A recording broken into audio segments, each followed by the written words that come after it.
culture: Proverbs, Ecclesiastes, and Job. And they're all asking the question, what does it mean to live well in this world? So we've looked at Proverbs, who you could think of as a bright young teacher. She's all about pursuing wisdom, an attribute of God that's woven into reality. And she's optimistic that if you use wisdom, you will build a successful life. But then we come to Ecclesiastes, who's more like this sharp, middle-aged critic.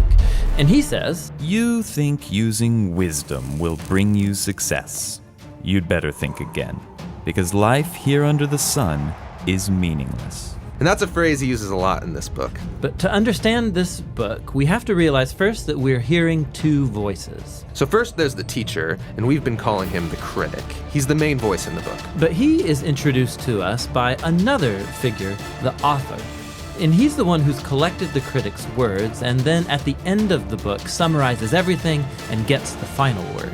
So why does the author want us to hear from the critic? Well, he wants to turn your view of the world upside down, and he's going to let the critic explore three really disturbing things about the world. And we should warn you, these are pretty intense. Yeah, so the first is the march of time, or as the critic says, Generations come and generations go, but the earth, it's been here long before us and will be long after.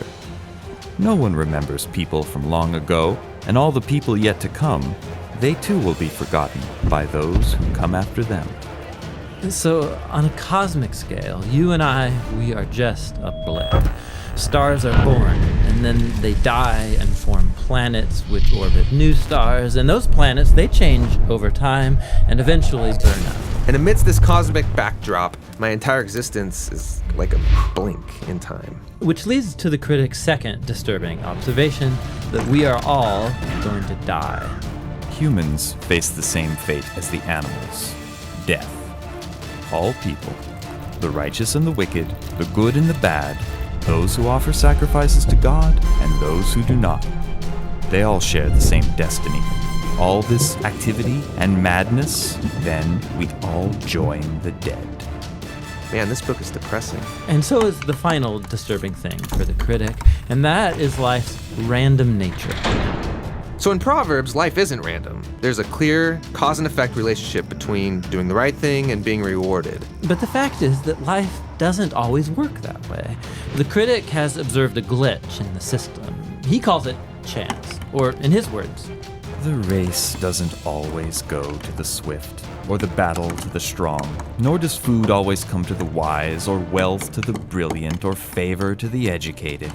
Time and chance happen to them all. So his point is that you can't really control anything in life. It's just way too unpredictable.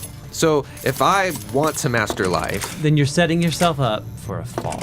Now, throughout the book, the critic uses a metaphor to tie together all of these disturbing ideas. Nearly 40 times he says that everything in life is hevel. It's a Hebrew word that means smoke or vapor. Like smoke, life is beautiful and mysterious. it takes one shape, and before you know it, it takes a new shape. And smoke looks solid, but try and grab it, it'll slip right through your fingers. And when you're stuck in the thick of it, like fog, it's impossible to see clearly. Now, our modern translations have lost the metaphor, and they usually translate hevel as meaningless.